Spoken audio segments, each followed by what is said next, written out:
Let's face it, we all kind of like to dress to feel a little bit different, special, unique, show our personality. And one way to really make an outfit your own is with your choice of accessories. So today we're talking about 10 essential accessories that I believe deserve a place in any man's wardrobe. One important disclaimer, however, I'm going to show you the accessories that I like to use and wear to complete my style, and I'll give you my personal brand recommendations, but that doesn't mean that you need to go out and get the exact same thing, because the goal here is not to all look like clones of each other, but more so to experiment with different elements of fashion to further develop and express your own style, and accessories are just one of those elements. I've yet to meet a man who doesn't look great in a watch. The watch world is vast and filled with many different styles and designs. I think it's just about finding that right timepiece that fits your aesthetic and naturally complements your style. And the thing is, watches are also by far the most socially accepted form of jewelry for men. So if you're used to dressing a little bit more classic or conservatively, this is definitely your easiest way to step into accessories. I think the first step in finding a good watch for you is to ask yourself, what metals do you most often wear? When it comes to your other jewelry, your belt buckles, maybe even your glasses, do you most often wear silver or gold? Most watches will have some form of metal on them, whether it's the whole bracelet or just the case, and I'd say that generally it is a good idea to go for whichever metal you most often wear. I currently have 8 watches in my collection, but to be fair, there are probably only 2 or 3 that I wear on a regular basis. My go-tos right now are this Mondaine Helvetica Light with a silver mesh bracelet and white dial, this Skagen, also a silver mesh but with a blue dial, and I like wearing this one whenever I'm going for a sportier look or if I have something blue in my outfit to match. And then I'd say it's tied between this Timex Weekender and this Corniche watch. The Timex has more of an explorer feel, so I would wear this one with more outdoorsy looks with earth tones, for example. And this Corniche, on the other hand, feels a lot more formal, so I'd probably wear this with more elegant outfits. Although this Nixon is actually my most recent pickup, and it's my first time trying out a gold watch. And to my surprise, I actually like the look of gold on me a lot more than I thought, so this might very well become one of my go-tos. Next up, we have bracelets. When it comes to bracelets, I definitely think that less is more.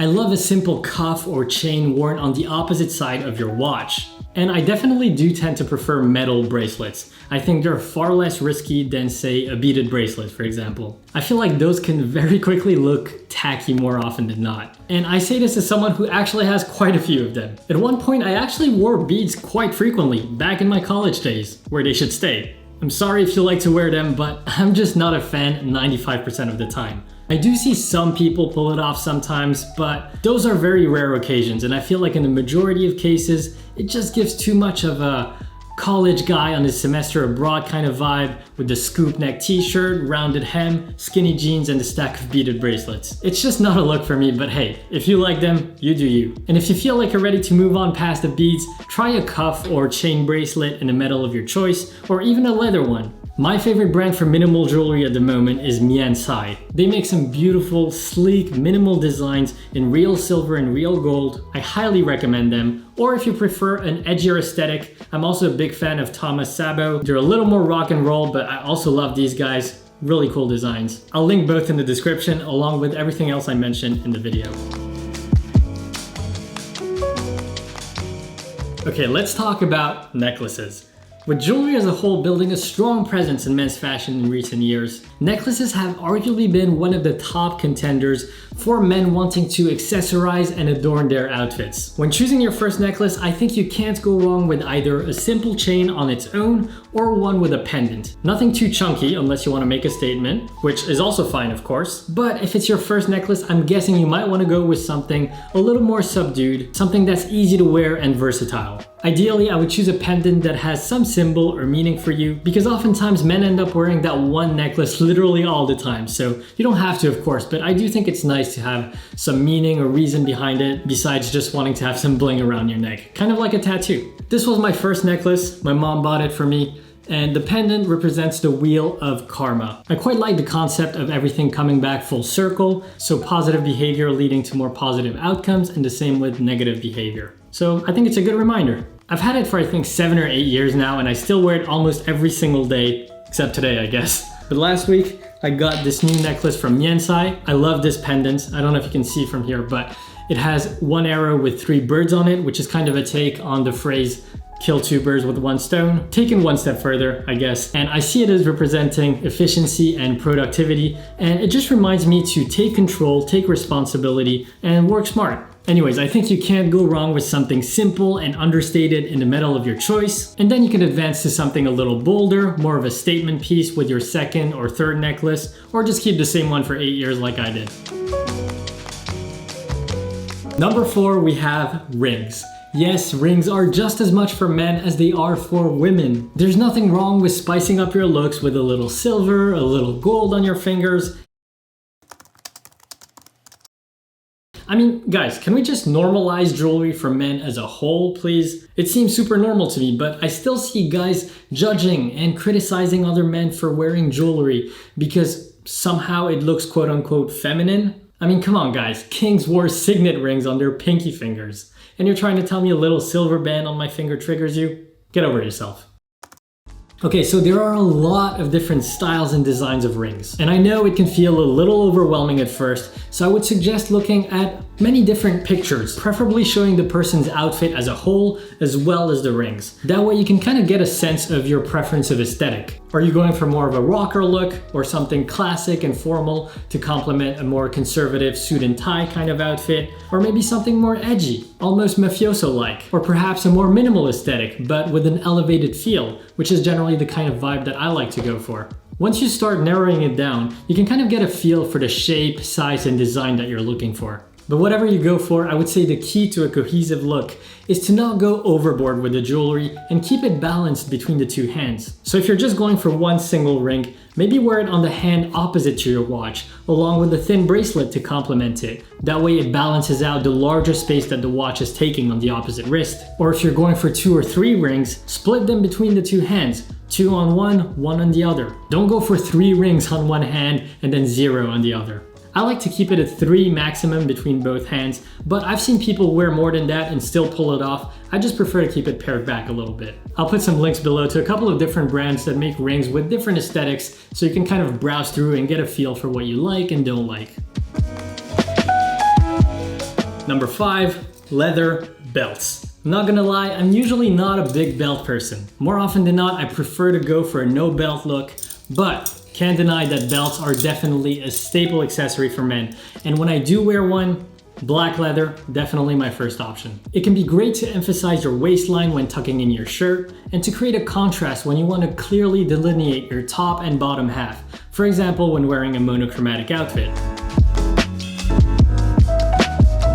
Onto my favorite category of hats, baseball caps. And also one of the only types of hats I can actually wear with my long hair. Because I don't really like the look of hats with my hair down. And if I tie it into a bun, beanies are pretty much out of the question. And fedoras and other types of classic hats aren't really my vibe. But I love baseball caps. They're casual, sporty, and easy to integrate in a wide variety of different styles. Right now my favorites are from Everlane and COS.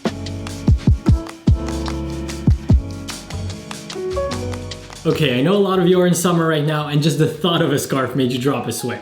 Actually, yeah, it's way too hot to be wearing this right now. But scarves are such an essential accessory for when the temperatures drop, especially on those very windy days. One of the few items on this list that actually serves a functional purpose on top of being there for the looks. For fall and winter, my go-to is an oversized scarf. Either in a neutral color like this if I want it to blend in with my look, or I'll go for a bolder color if I want to make more of a statement. I just love the feeling of being wrapped up, cozied up in a huge scarf, Lenny Kravitz style. But you can still opt for a thinner, more lightweight scarf on those warmer days if you still want to cover yourself up on a particularly windy day. Backpacks are definitely my go-to for carrying around my things, because we always have a bunch of stuff on our hand these days and everything just seems so much bigger than before. I mean, I don't think the guy who invented trouser pockets imagined that one day we would actually be trying to stuff these humongous phones inside. And I know us guys like to carry everything in our pockets, Phone, wallet, car keys, pack of cigarettes, pack of condoms. It's like Mary Poppins bag in there. But what's gonna happen is that over time, the weight of all these items is gonna damage the stitching inside the pockets, and it can cause the pockets to flare out. So I always like to carry my things in some sort of bag. If I really only have my phone, wallet, and keys, I can get away with a crossbody bag, but usually I'll also have my headphones with me to listen to music or a podcast, and my umbrella because London. And if I'm working, I also need my laptop and a whole bunch of other stuff. So, more often than not, my backpack is my go-to. I think you can never go wrong with a leather backpack. It makes a casual bag feel more elevated and more grown up. My two favorite ones right now are this black one from ISM and this beige one from Harfest with silver details. I'm not sure how you pronounce that one, by the way, but I'll link both in the description. Both great bags. I've used them both for a long time now, and they've held up really, really well on top of having a really sleek, cool design. Okay, I can't complete a list of essential accessories without mentioning sunglasses. You've heard me say it before, sun rays can be damaging to your eyes, even on those cloudy days that we always get in London. So we should all be wearing sunglasses probably a lot more often than we are right now. I know I need to do a better job at it for sure. When it comes to finding the right sunglasses for you, it's all about finding the right shape and the right size for your face. You don't want something that's too big or too small, otherwise it's just gonna look disproportionate on your face. And we all have different faces, but you also want a design that complements your style well. I'd recommend watching my video from last year on finding the right glasses for you. I'll link it down below or up here. It's focused around regular eyeglasses, but to be honest, those tips can also be applied for sunglasses as well. And last but not least, we have fragrances. Well, technically this isn't really an accessory you wear, although actually it is. You do wear fragrance, it's just not visible. I love a good fragrance. It's just a perfect finishing touch for a great outfit in my opinion. And scent is a powerful thing. It can lift your mood, bring back memories, boost your confidence, or simply bring a little sense of joy. For me, I see it as the cherry on top of an already great look. I'm not gonna wear fragrance if I'm going out grocery shopping, but if I'm putting a little bit more effort in my look because I wanna look great for a brunch or a dinner or an event where I just wanna put that little bit more effort. In that case, I love to add just a little whiff of fragrance on my wrists and neck right before I go out the door. I think different fragrances suit different occasions as well. Some are more adapted to summer, for example. They're light, citrusy, fresh. And others are maybe more earthy, heavier, spicy. The kind of fragrance that would feel right at home in a loungy cocktail bar on a fall night. And some are a little more pared back, refined but not overpowering in their scent. You could wear those in an office environment, for example. My go-tos for the longest time have been Terre d'Hermès and Eau Sauvage by Christian Dior. Not to be confused with the more recent Sauvage, by the way.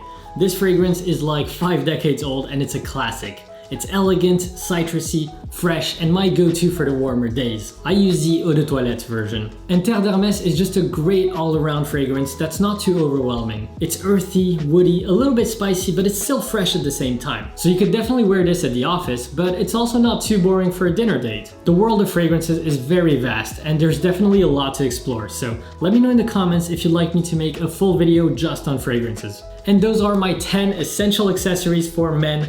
I think these 10 items are a great place to start if you're looking to improve your accessories game. But let me know in the comments if you think I missed a category. And on that note, I wish you all a beautiful day, stay stylish, and I will see you in the next video. Peace.